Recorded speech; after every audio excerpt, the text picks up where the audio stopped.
Okay, so the purpose of this video is to give you the beginning of an overview of the official United States poverty measure, aka the OPM, Official Poverty Measure.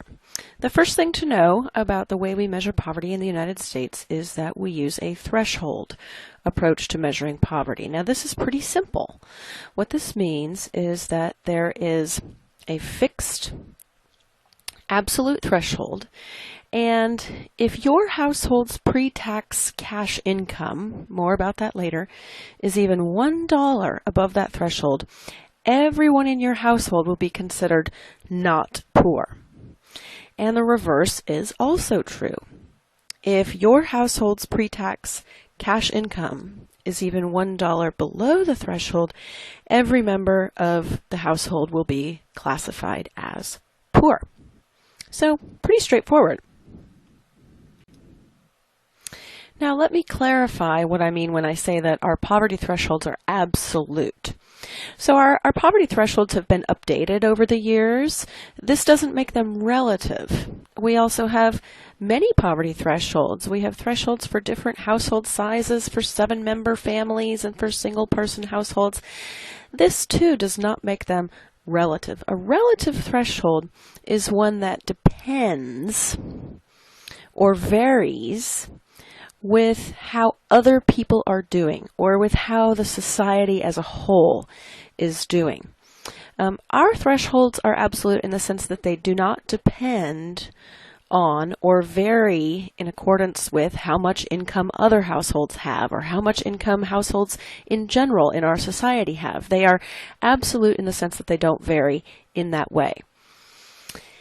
Our thresholds designate amounts of money income or cash income. Now, you might say, what other kind of income is there? All income I've ever had in my life is money. It's cash income. Well, think about this. Every month, Washington and Lee contributes a certain amount to my health insurance premiums, which are pretty high, but by the time I pay my portion, they're actually pretty reasonable. That's because Washington and Lee subsidizes them. Now, that monthly subsidy is not something where I could say to Washington and Lee, well, instead of subsidizing my health insurance premiums, why don't you just give me that in my checking account? Why don't you add that to my direct deposit so that I can have it as money instead of as a subsidy for my health insurance premiums? I can't ask them to do that, even though it's part of my overall compensation. It's considered non-cash compensation. Think of another example. What used to be known as food stamps, but which is now called the Supplemental Nutrition Assistance Program, or SNAP, is not considered cash income for any statistical purposes in our country. So families that receive food stamps get a little credit card looking device, and every month a certain amount of money is loaded onto that credit card. But it's considered non-cash income because it can't be stuck into an ATM and have money taken out. It can only be taken to a grocery store and spent on food, and only food. So it's not fungible. It's not the sort of thing that families could turn into cash and use it on whatever they like. So when we talk about poverty in our country, we're talking about strictly cash income that is fungible, that can be turned into or exchanged for anything you happen to want at the moment. The other thing to know is that our poverty thresholds are compared to a household's cash income on a pre-tax basis, not on a post-tax basis. This will be different from several other measures that we're going to cover in Unit 1. And our thresholds are set for households, not individuals. Many of the other measures that we're going to look at are also household-based. But because not all households are the same, we have what's called a 48-cell matrix with showing 48 different poverty thresholds in the United States, and here they are. So as you can see on the left-hand side, the poverty thresholds for 1- or 2-person households are adjusted if there's a senior citizen in the household, if there's someone who's 65 or over. And you can see that basically they're a little bit lower The idea being that senior citizens need a little bit less. And then for households of 3 people or more, the only thing that matters is how many children under 18 are in the household. Not senior citizens, but only children. So consider a hypothetical household of 5 people consisting of grandma, who's 67, a mom and a dad, who are in their middle 40s, and 2 children, one in high school and one in middle school. So that would be a 5-person household, and so you would look at the row that's labeled 5 people. The fact that grandma is a senior citizen really doesn't matter for this family. All that matters is that they have 2 children. So their poverty threshold would be $28,995. If their household pre-tax cash income is below that amount, everyone in the household, mom, dad, grandma, and the kids are considered poor. If their pre-tax cash income is even $1 above $28,995, no one in the household would be classified as poor. Now, let's look at the formula for the OPM. The numbers in this 48-cell matrix didn't just fall out of the sky. They get into those boxes because we follow a specific formula for setting those thresholds. And here's that formula.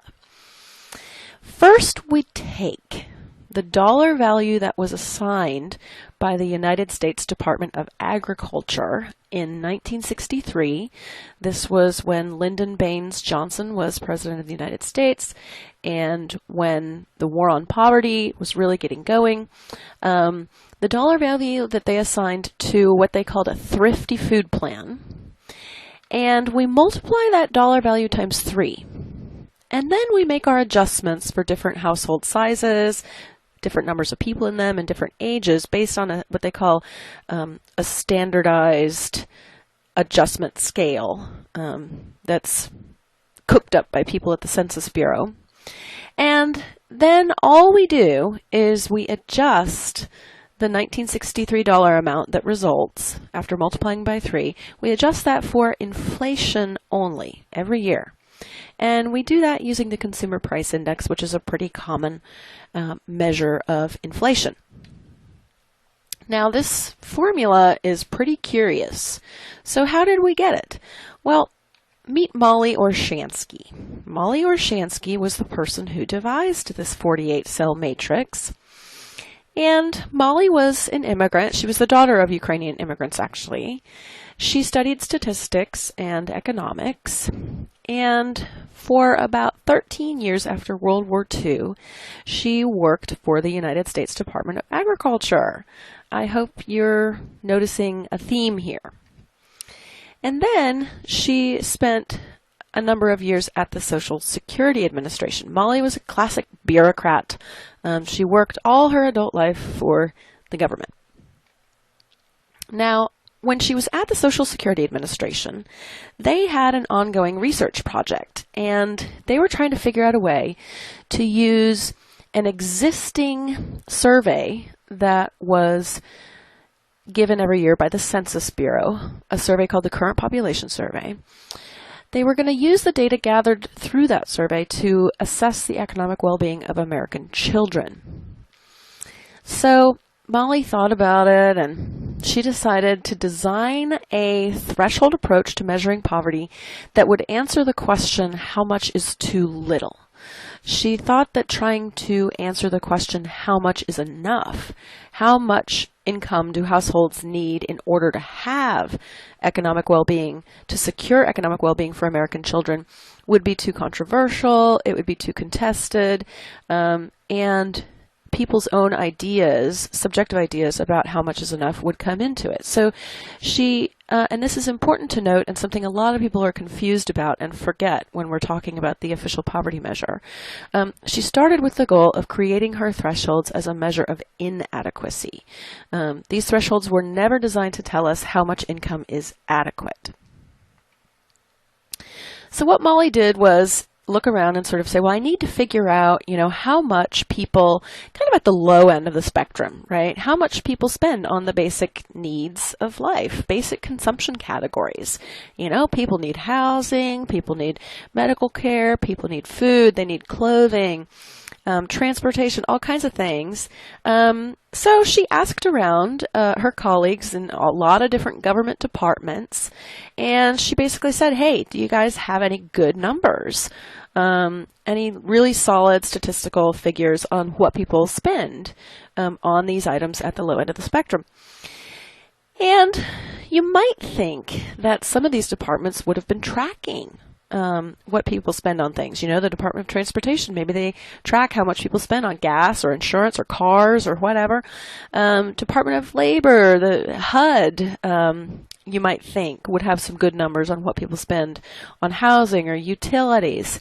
Health and Human Services runs an awful lot of health care and welfare programs. They run Head Start, they run Medicaid, they run all kinds of things. So you might think that they would have some numbers on what people are spending. They said, no, we don't really have any good numbers. None of these departments had any really good numbers. Education, what are people spending on, college or enrichment activities? The only department that had really good numbers was cha-ching, the Department of Agriculture.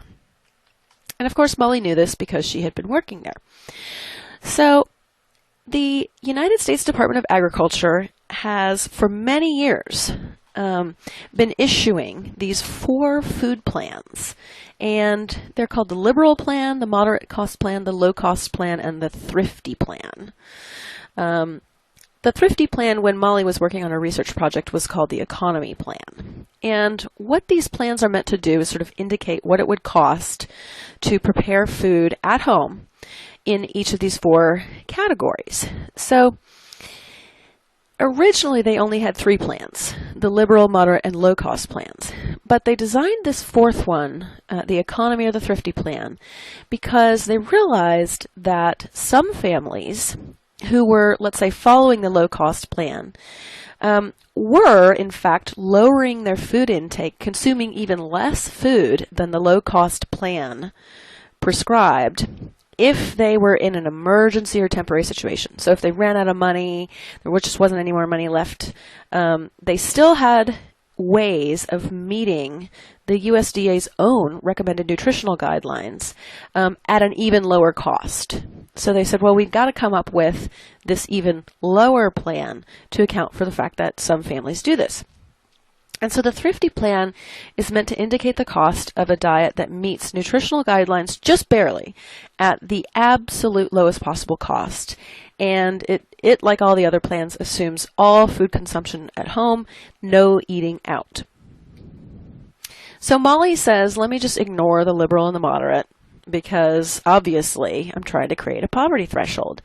And she thought about using the low-cost plan, but she ultimately ended up going with the thrifty plan, which then was called the economy plan. And she decided that because that was actually the lowest, and we were talking about inadequacy, what's insufficient, she would go with the lowest rather than the second lowest. So a fun fact about the USDA's food plans is that they are still updated and issued every month. Here are the food plans for November 2016.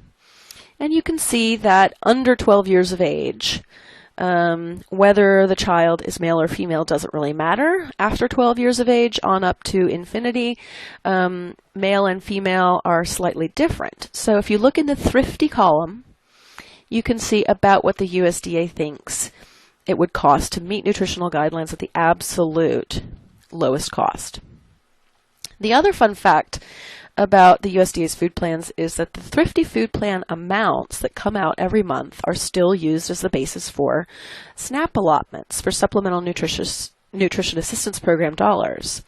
So if you think about a family with a single mother who's, let's say, 27 or 28, and a little girl who's 3 years old, and a boy who's 13 years old, And you basically just go and you add up all those amounts, 102, 165.60, 162.70, and they would get $430.30 in food stamps per month for their household. So Molly has her research project, and she says, well, now I have some good numbers based on food, but people need lots more besides food. They need, housing and healthcare and so on. So how do I set a poverty threshold if I only have good numbers for the category of food? And she says, hang on. I remember 1955, I was still over at the Agriculture Department. We did this great survey. It had a lot of statistical validity, and it was considered to be very empirically sound, and it was called a Household Food Consumption Survey.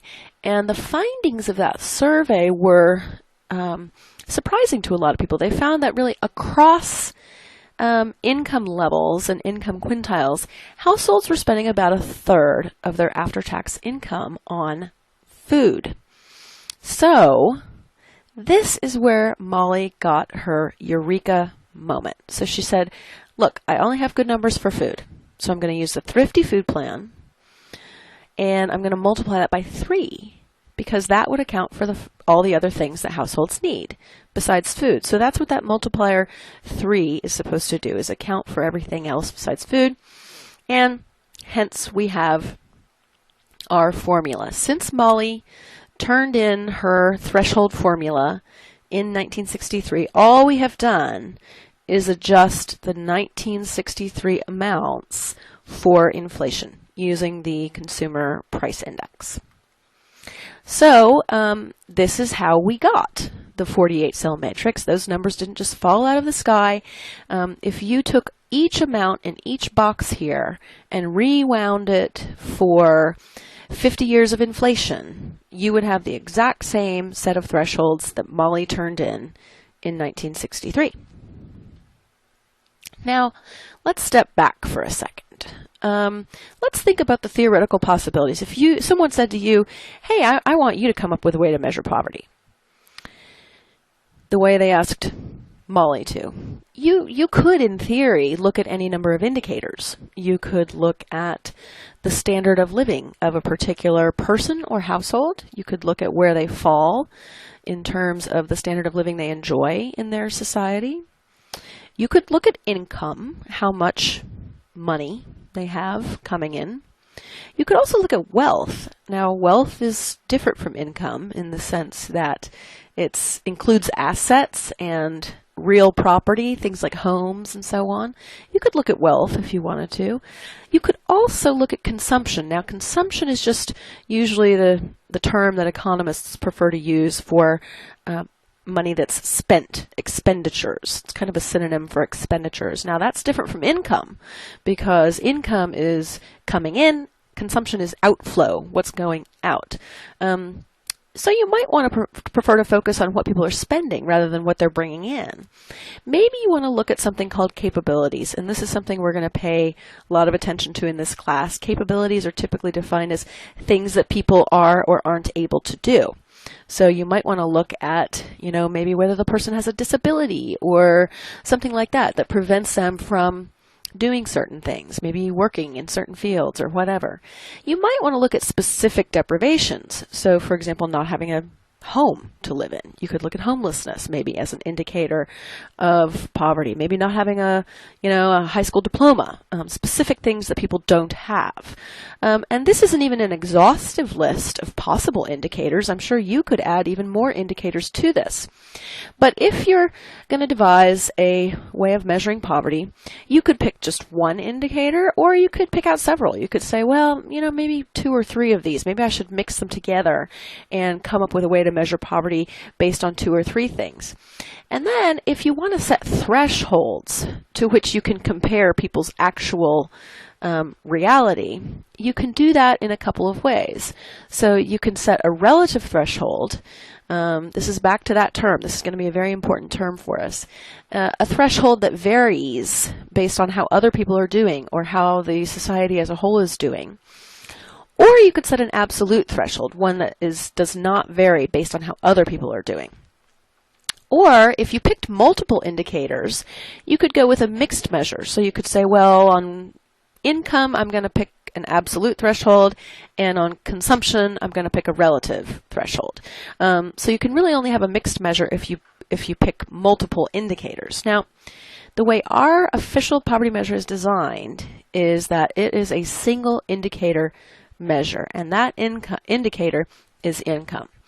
Our official poverty measure does not care about standard of living. Our official poverty measure doesn't care about wealth at all. It does not take into account consumption, what people spend, only what's coming in, not outflow. It doesn't take into account capabilities, what people are or aren't able to do with income. And it doesn't take into account specific things that people may be lacking, specific deprivations. So it is a single indicator measure, and that indicator is income. And our threshold to which we compare people's actual income is absolute. So just to summarize, and these are the takeaways from this video, the official poverty measure, the OPM, is a single indicator measure. It only looks at income. It's a threshold measure. The thresholds are absolute, even though we have many thresholds. Remember that 48-cell matrix. Those thresholds don't vary based on how other people are doing or how much income other people have or don't have. They only vary based on the size of the household and the ages of the people in it, and for inflation. Now, the people who are classified as poor under this measure are people with money income below those thresholds. So, and that this threshold is one that was derived from or based on the cost of an emergency or temporary food plan in 1963, and the proportion, remember that 1/3, the proportion of household budgets spent on food in 1955. So, and since then, it has only been updated for inflation. So that's our official poverty measure in a nutshell. Again, if you could take all the numbers in those boxes and rewind them for inflation back to 1963, you would have the exact same set of thresholds that Molly turned in. So now, every poverty measure has a definition of poverty that is inherent in it. And so if we try to extrapolate what our official poverty measure defines as poverty, basically poverty is having income below a certain threshold. And that threshold was designed as a threshold of inadequacy. So in a sense, our operating definition of poverty in the United States is having income that's inadequate for economic well-being, specifically for children, since that's what Molly was researching in her research project. So it's basically having inadequate income. That's the definition of poverty that is inherent in our measure. Next, in the next video, we'll talk about how we find out people's incomes to compare to these thresholds.